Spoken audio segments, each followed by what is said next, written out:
Les humains sont principalement motivés par deux émotions, la peur et la cupidité. La peur de ne pas avoir d'argent est ce qui motive la plupart des gens à travailler dur. C'est la raison probablement pour laquelle vous quittez votre maison à 8 heures et revenez à 17 heures. Et puis, une fois que vous avez votre chèque de paie, l'avidité et les désirs commencent à prendre le dessus. Et vous commencez à penser de toutes les choses merveilleuses que vous pouvez acheter. C'est exactement ce qui se passe à l'université. Vous suivez un tas de cours ennuyeux et qui n'ont absolument aucun intérêt, car vous avez peur d'échouer et vous étudiez d'innombrables heures pour les réussir, surtout un jour avant l'examen. Et lorsque le nouveau semestre commence, la même histoire se répète. Mais dans la vraie vie, pour la plupart des gens, ça ne finit jamais. Ils vont travailler, payer leurs factures, se lever, aller travailler, payer les factures. La vie de la plupart des gens est à jamais contrôlée par la peur et la cupidité. Offrez-leur plus d'argent et ils poursuivront le cycle en augmentant leurs dépenses.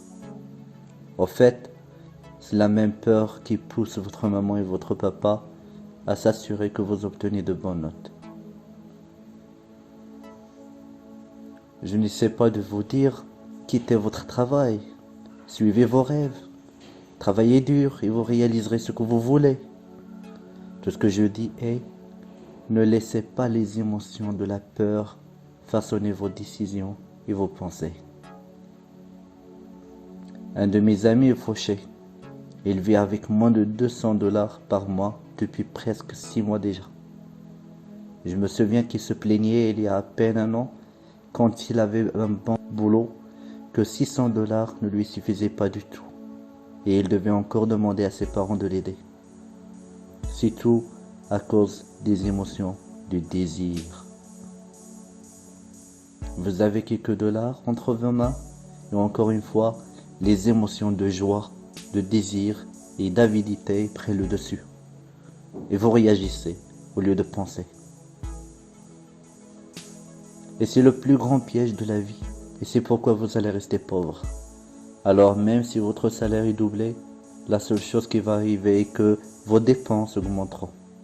Cela peut vous donner l'air riche. Mais en réalité, vous vivrez dans la rue si vous perdez ce travail.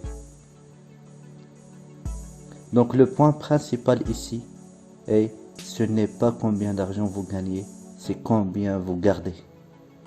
Vous pouvez économiser de l'argent et partir en vacances comme un riche. Mais vous devez revenir et rester pauvre une fois que vous êtes à court d'argent.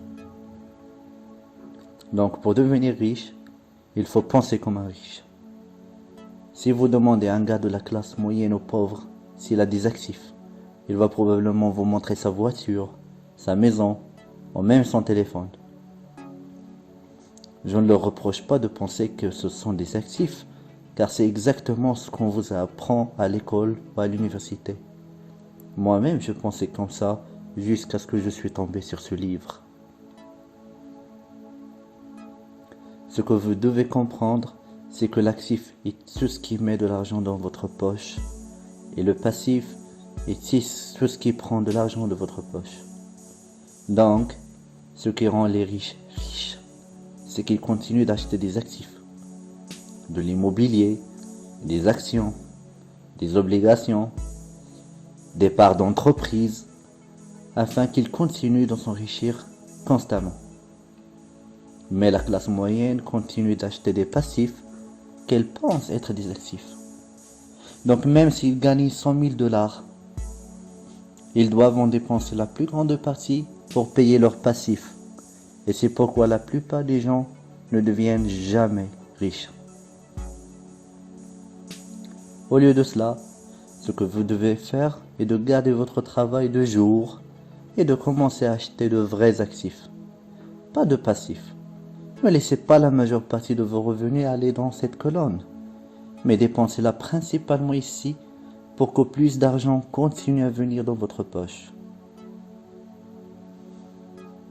Donc, Dans quelque temps, une fois que vous aurez suffisamment d'actifs, vous n'aurez plus besoin de votre travail, car il y aura suffisamment d'argent dans votre poche pour couvrir toutes vos dépenses.